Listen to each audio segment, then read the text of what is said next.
قرآن کی 26ویں سورت اشورا کو اگر ہم دیکھیں تو یہ صرف کہانیوں کا ایک مجموعہ نہیں ہے. اس کے اندر ایک بہت ہی ذہین ادبی ساخت چھپی ہوئی ہے، ایک ایسا پیٹرن جو ایک گہرا پیغام دینے کے لیے بار بار دہرایا جاتا ہے. آئیے مل کر اس شاندار ڈھانچے کو سمجھتے ہیں. سورت شروع ہی اس آیت سے ہوتی ہے، یہ واضح کتاب کی آیات ہیں. اب یہ صرف ایک اعلان نہیں ہے بلکہ سمجھیں کہ ایک دعوت ہے، ایک چیلنج ہے کہ ہم صرف الفاظ نہ پڑھیں بلکہ اس کتاب کے پیچیدہ ادبی فن تعمیر کو سمجھنے کی کوشش کریں. تو یہ ساخت کام کیسے کرتی ہے؟ سب سے پہلے ایک ماسٹر ٹیمپلیٹ، ایک بنیادی خاکہ ہمارے سامنے رکھا جاتا ہے. اور یہ خاکہ کہاں سے آتا ہے؟ سورت کی سب سے پہلی اور سب سے تفصیلی کہانی سے، یعنی حضرت موسیٰ علیہ السلام اور فرعون کا قصہ. یہی وہ بنیاد ہے جس پر آگے کی ساری کہانیاں تعمیر ہوں گی. اور یہ کہانی بھی کوئی عام کہانی نہیں بلکہ ایک پورے ڈرامے کی طرح آگے بڑھتی ہے. اس کے باقاعدہ حصے ہیں. یہ ایک خدائی مشن سے شروع ہوتی ہے اور پھر آخر میں فتح پر ختم ہوتی ہے. اس سے ایک بہت طاقتور پیٹرن سیٹ ہو جاتا ہے. ایک نبی آتا ہے، لوگ اسے جھٹلاتے ہیں، پھر کوئی نشانی دکھائی جاتی ہے اور آخر میں فیصلہ آ جاتا ہے. مومنوں کے لیے نجات اور انکار کرنے والوں کے لیے تباہی. اب ٹکراؤ شروع کہاں سے ہوتا ہے؟ فرعون کے ایک بظاہر بہت ہی سادہ سے سوال سے، اور یہ جہانوں کا رب کیا چیز ہے. لیکن حضرت موسیٰ کا جو جواب ہے نا، وہ اس بات چیت کو صرف سوال جواب نہیں رہنے دیتا بلکہ یہ دو الگ الگ نظریات کا ٹکراؤ بن جاتا ہے. ایک طرف اللہ کی حاکمیت ہے اور دوسری طرف انسان کا تکبر. پھر آتا ہے وہ مشہور مقابلہ. فرعون کے جادوگر کیا کرتے ہیں؟ وہ صرف آنکھوں کا دھوکہ، ایک ایلوژن پیدا کرتے ہیں. لیکن حضرت موسیٰ کا معجزہ وہ ایک حقیقی تبدیلی ہے. اور یہ اتنا زبردست ہے کہ جادوگر خود حقیقت کو پہچان کر سجدے میں گر پڑتے ہیں اور اعلان کر دیتے ہیں کہ وہ موسیٰ کے رب پر ایمان لے آئے ہیں. یہ وہ لمحہ ہے جہاں فریب سچائی کے سامنے ٹک نہیں پاتا. اب فرعون کا رد عمل ظاہر ہے، وہ فوری بھی ہے اور انتہائی ظالمانہ بھی. وہ ان نئے ایمان لانے والے جادوگروں کو دردناک موت کی دھمکی دیتا ہے، لیکن ان کا ایمان ذرا بھی نہیں ڈگمگاتا.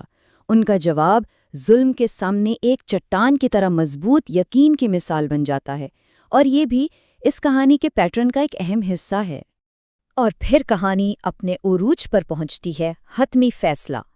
سمندر کا 2 حصوں میں بٹ جانا مومنوں کے لیے نجات کا راستہ بناتا ہے اور انکار کرنے والوں کے لیے تباہی کا. یہ ڈرامائی انجام اس 5 حصوں والے خاکے کو مکمل کر دیتا ہے. اب یہاں سے دھیان دیجیے گا کیونکہ یہی خاکہ اب بار بار ایک کے بعد ایک دہرایا جانے والا ہے. اچھا، تو اب ماسٹر ٹیمپلیٹ تو سیٹ ہو گیا ہے. اب سورت ہمیں اس کی اصل طاقت دکھاتی ہے. اب ایک کے بعد ایک پیغمبر کی کہانی آئے گی اور ہر بار ہمیں وہی بنیادی ڈھانچہ نظر آئے گا جس سے ایک بہت گہری اور طاقتور گونج پیدا ہوتی ہے. یہ پیٹرن شروع ہوتا ہے حضرت ابراہیم علیہ السلام سے، جو اپنی قوم کو بت پرستی کے غیر منطقی عمل پر چیلنج کرتے ہیں. پھر ہم حضرت نوح علیہ السلام کی قوم کو دیکھتے ہیں، جو سماجی تکبر میں مبتلا تھیں اور غریب مومنوں کو حقیر سمجھتی تھی.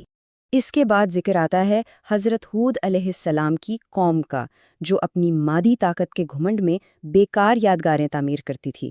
اور پھر حضرت صالح علیہ السلام کی قوم، جس نے ایک واضح خدائی نشانی، ایک اونٹنی کو نقصان پہنچا کر کھلی نافرمانی کی. حضرت لوط علیہ السلام نے ایک ایسی سماجی بے حیائی کا سامنا کیا جو اس سے پہلے کبھی نہیں دیکھی گئی تھی. جبکہ حضرت شعیب علیہ السلام نے معاشی بدعنوانی اور تجارت میں بے ایمانی کے خلاف آواز اٹھائی. ہر کہانی الگ ہے لیکن ڈھانچہ بالکل وہی ہے. ایک پیغمبر، ایک گناہ، ایک وارننگ اور آخر میں ایک فیصلہ. تو سوال یہ ہے کہ ان ساری کہانیوں کو آپس میں جوڑنے والی چیز کیا ہے؟ یہ صرف ایک ہی جیسی کہانیاں دہرانا نہیں ہے. دراصل ایک آیت ہے، صرف ایک آیت جو ہر کہانی کے آخر میں آتی ہے، اور یہی آیت پوری سورت کا مرکزی خیال، اس کا تھیسز ہے. اور وہ آیت ہے، بے شک اس میں ایک نشانی ہے، لیکن ان میں سے اکثر ایمان لانے والے نہ تھے، اور بے شک آپ کا رب غالب مہربان ہے. یہ آیت اس سورت کی تال کی طرح ہے، اس کے دل کی دھڑکن کی طرح. یہ ہر کہانی کو ایک زبردست خلاصے کے ساتھ ختم کرتی ہے جو سارے دھاگوں کو ایک ساتھ جوڑ دیتا ہے. اگر اس آیت کو دیکھیں تو اس کے 3 حصے ہیں اور ہر حصہ ایک بہت اہم سچائی بتا رہا ہے. پہلا حصہ، بے شک اس میں ایک نشانی ہے، مطلب ہر کہانی میں سیکھنے کے لیے ایک سبق ہے۔ دوسرا حصہ، لیکن ان میں سے اکثر ایمان لانے والے نہ تھے، یہ انسان کی فطرت کی ایک تلخ حقیقت کا بیان ہے۔ اور تیسرا، اور بے شک آپ کا رب غالب مہربان ہے، یہ اللہ کی دو صفات کا ایک بہترین توازن ہے، انصاف قائم کرنے کے لیے طاقت اور مہلت اور انتباہ دینے کے لیے رحمت۔ اب اتنی ساری کہانیاں سنانے کے بعد سورت واپس اپنے عنوان پر آتی ہے، الشعراء یعنی شاعر۔ کیوں؟ تاکہ اپنے پیغام کے بارے میں ایک بہت ہی اہم نقطہ واضح کر سکے۔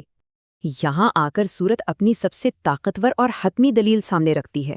دعویٰ یہ ہے کہ یہ جو اتنا منظم، بار بار دہرایا جانے والا اور مقصد سے بھرا بیانیہ ہے نا، یہ کسی انسان کی سوچ، کسی کے تخیل کی پیداوار ہو ہی نہیں سکتا۔ یہ لازماً جہانوں کے رب کی طرف سے نازل کی گئی وحی ہے۔ تو پھر سورت شاعری اور وحی کے بیچ ایک بہت واضح لکیر کھینچتی ہے۔ شاعروں کے بارے میں اکثر کہا جاتا ہے کہ وہ ہر وادی میں بھٹکتے ہیں، مطلب بے مقصد خیالات میں گم رہتے ہیں اور وہ باتیں کہتے ہیں جن پر خود عمل نہیں کرتے۔ اس کے بالکل برعکس وحی کو سچا، بامقصد اور روح الامین کی طرف سے لایا ہوا کلام کہا گیا ہے۔